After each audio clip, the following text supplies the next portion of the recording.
My name is Evan, and if you asked me to describe my life, I wouldn't know where to begin.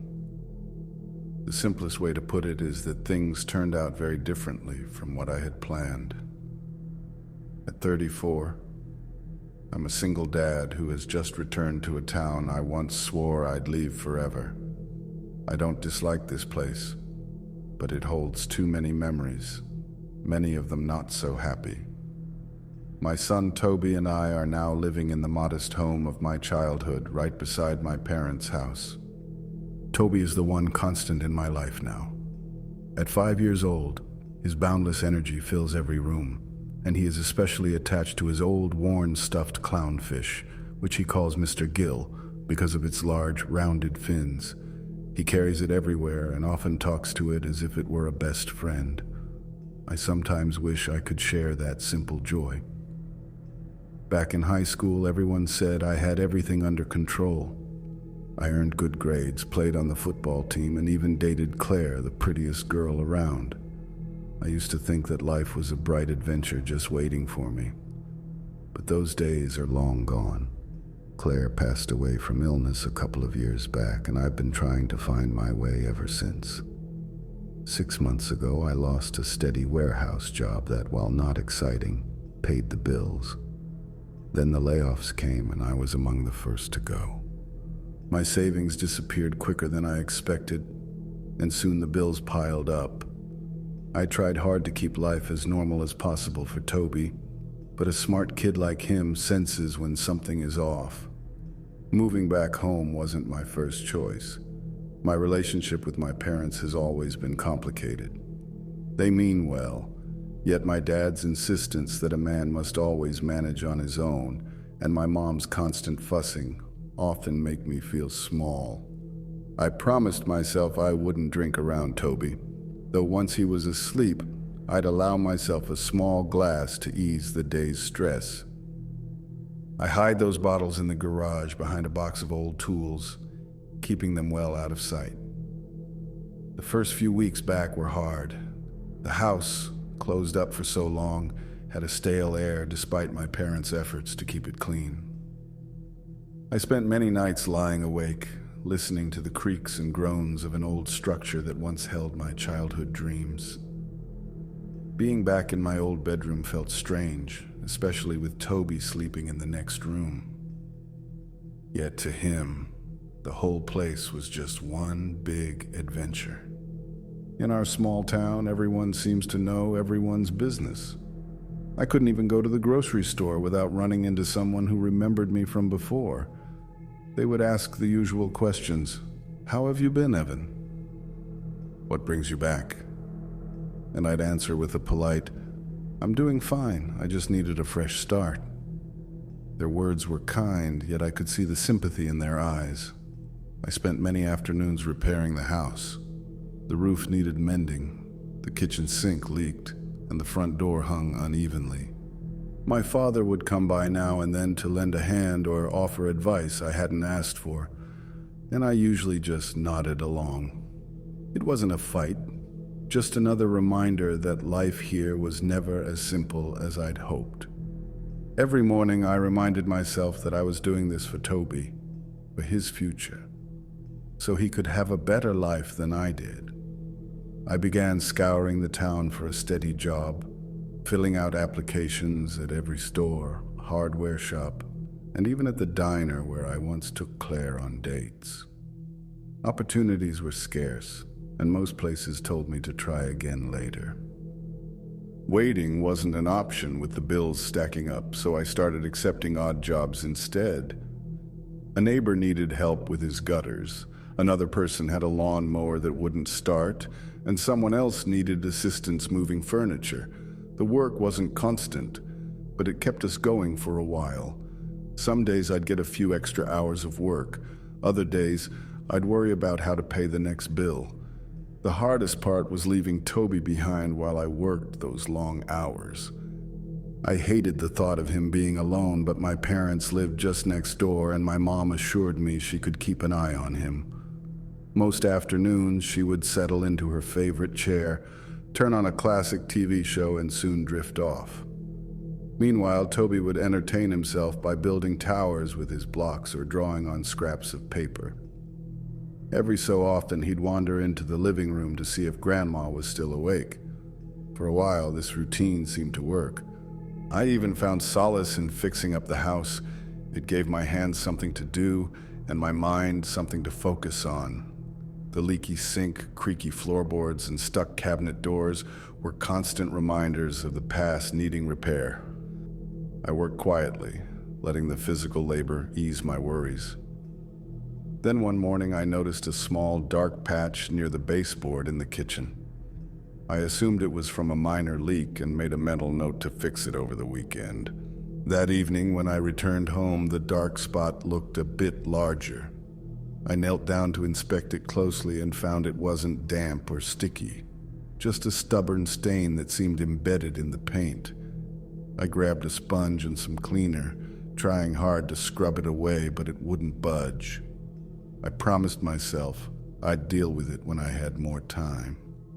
A few days later, another patch appeared in the hallway, in a spot that wasn't even near any pipes. I tried not to let it disturb me too much, blaming it on the old house's tendency to hold on to moisture. But as the spots grew, I couldn't ignore the feeling that the home was changing. I mentioned it to my dad, hoping for some advice, and he said it was common for old houses to trap moisture. Maybe I should check the roof for leaks. Even though the thought of more repairs weighed on me, I agreed to take a look soon. In the meantime, things at home began to shift in other ways too. Toby started mentioning a person he called Mr. Walls during his play. One afternoon, while I was fixing a wobbly chair, Toby announced that Mr. Walls said Mr. Gill needed a bath. Curious, I asked who this new friend was, and Toby explained that Mr. Walls lived in the walls of our home. He described Mr. Walls as someone who never bothered his grandma and only talked to him when I was around. I smiled at his imaginative story, though it left me a bit uneasy. Toby even shared details about a secret room beneath the stairs as told by Mr. Walls. He spoke of other children who had once lived in the house, a boy named Mark, a girl called Ivy, and another child whose name was not to be mentioned. The way he described things was so detailed that it felt as if he knew more than he should. I tried to dismiss it as nothing more than a child's make-believe, reminding myself that kids often mix things they overhear with their own ideas. When I told him it was time for bed, he pouted, but didn't argue. Weeks went by, and slowly, a new routine took shape. I landed a steady job stocking shelves at a local hardware store, a job that wasn't glamorous, but it brought a regular paycheck.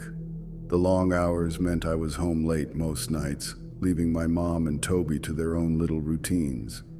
When I got home, I'd find my mom asleep in the recliner with the TV quietly on, and Toby would be there to tell me about his day. One afternoon, Toby excitedly told me that Mr. Walls had mentioned a hidden room under the stairs. His eyes shone as he explained how Mr. Walls said the room held secrets, and he even recounted details about past residents. A boy with a red wagon, a girl who loved to draw flowers but not in pink. His stories were so specific that I couldn't help but pause for a moment, though I reassured myself that children have wild imaginations. I gently told him that these were just stories, even as I wondered if there was a grain of truth behind them. I kissed his head and sent him off to bed, even though his words lingered in my mind. Strange things continued to happen around the house. A new mold patch appeared on the living room wall, much like the ones I had tried to scrub away earlier. I cleaned it off as best I could, but within days, more spots began to form, creeping along the baseboards and climbing up toward the ceiling. I suspected the old structure was simply succumbing to humidity, though I couldn't shake the uneasy feeling. At the same time, Toby was spending more time talking quietly to the walls. One evening, I found Toby sitting cross-legged on the floor of his room with his crayons scattered around him. When I asked what he was doing, he said he was speaking with Mr. Walls. I pressed him for more details, and he explained that the walls were filled with old things, that animals had once lived there and left behind remains. I gave a nervous laugh, telling him there were no such remains hidden inside. Still, his certainty made me wonder if his stories were more than just play.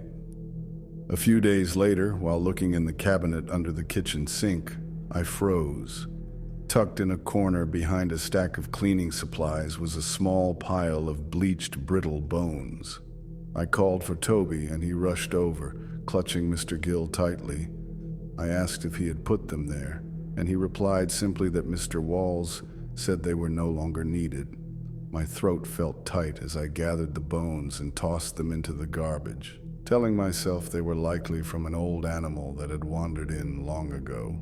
But over the next week, more bones began appearing in odd places. I found them in a dark corner of a closet, hidden inside an old shoebox in the basement, and even tucked into one of my boots.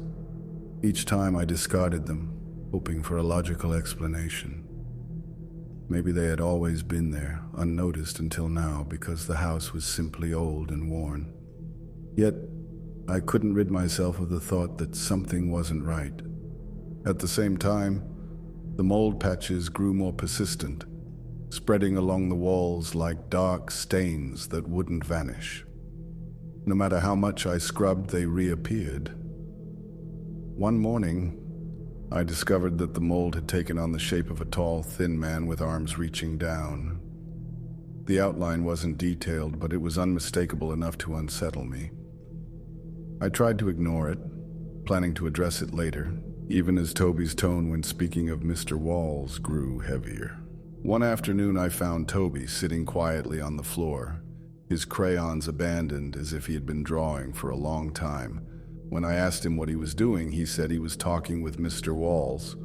Then, in a soft, matter-of-fact tone, he said, "Dad, Mr. Walls says you don't belong here. He says you're making everything worse." His words stung, and I struggled to respond without showing my discomfort. I knelt beside him and gently insisted that Mr. Walls was nothing more than a game his mind played. Later that evening, while sitting in an old booth at a local diner, I decided to ask my father about the strange history of the house. I leaned in and asked if there was anything unusual about it that I should know. My father frowned as he explained that the house was much older than I realized, built in the 1800s, long before my parents moved in. He mentioned a man named Martin Drake, who had once owned the property, and local rumors claimed he had done terrible things to travelers passing through. People whispered that he had even hidden the remains of his victims within the house. I was taken aback and asked why he had never mentioned any of this before. My father sighed, saying that nothing had ever been proven and that the house had been in our family for decades without incident.